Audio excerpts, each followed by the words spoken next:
4 மாவடி தேவனுடைய கூடாரத்தில் திறப்பின் வாசல் உபவாச ஜெபம். செய்தியும் ஜெபமும் சகோதரர் மோகன் சி லாசரஸ் அவர்கள். உங்க வாழ்க்கையில் இன்னைக்கு சாத்தான் சவால் விட்டு கொண்டிருக்கலாம். நான் தடுக்கிறேன் பாரு உன்னுடைய பிள்ளைகளுடைய திருமணத்தை, நான் தடுக்கிறேன் பாரு உன்னுடைய வியாபாரத்தை, நான் தடுத்து நிறுத்துறேன் பாரு உனக்கு குழந்தை பிறப்பதை, நான் தடுத்து நிறுத்துறேன் பாரு உன் ஊழியத்தை. சாத்தான் சவால் விட்டு எதிர்த்து நிற்கலாம். இப்ப ஆண்டவர் சொல்லுகிறார், என் பிள்ளைகளை பயப்படாதுங்க, நான் முன்னாலே போகிறேன். வருஷமா நான் சாப்பிட்ற சாப்பாடு அதிகமா சாப்பிட முடியாது. அப்படியே சாப்பிட்டாலும் அப்படியே வாமிட்டு எடுப்பேன். ஐயோ, இன்னைக்கு காலையிலேருந்து நான் வீட்டிலேருந்து அழுதுட்டு தான் வந்தேன். நான் எப்படியாச்சும் கர்த்தர் என்ன பேர் சொல்லி அழைச்சி என்னுடைய வாழ்க்கை மாறணும்னு சொல்லி. செல்வம் ஆண்டவருடைய கரமுனை தொடுகிறது. மகனே செல்வம், உன்னுடைய ஜீரண உறுப்பு பாதிக்கப்பட்டு குடல் எல்லாம் பாதிக்கப்பட்டு வேதனையோடு வந்தாய். புதிய ஜீரண உறுப்பை ஆண்டவர் தருகிறார். உன்னுடைய குடல் பகுதி புதிதாய் மாறுகிறார்.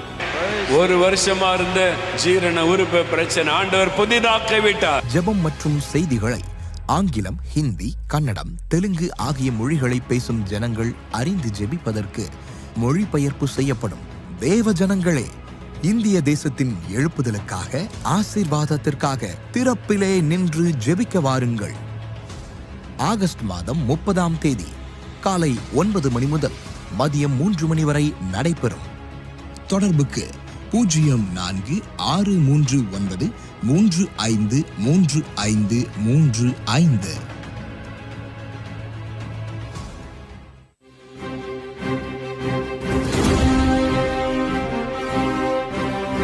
எனக்காக இயேசுவை தேடுகிறாய். அவர் எனக்காக உயிர் கொடுத்தார், எனக்காக ரத்தம் சிந்தினார், என் மேல் அன்பு வச்சிருக்கிறார், என்னை நேசிக்கிறார், என்னை தூக்கி எடுத்தார், என்னை மன்னித்து என்னை பிள்ளையாக மாற்றினார். என் கூடவே இருப்பேன், வாக்கு கொடுத்து என் கூடவே இருக்கிறார். எனக்கு என்ன நடந்தாலும் நான் அவரை நம்புவேன், நான் சோர்ந்து போக மாட்டேன்.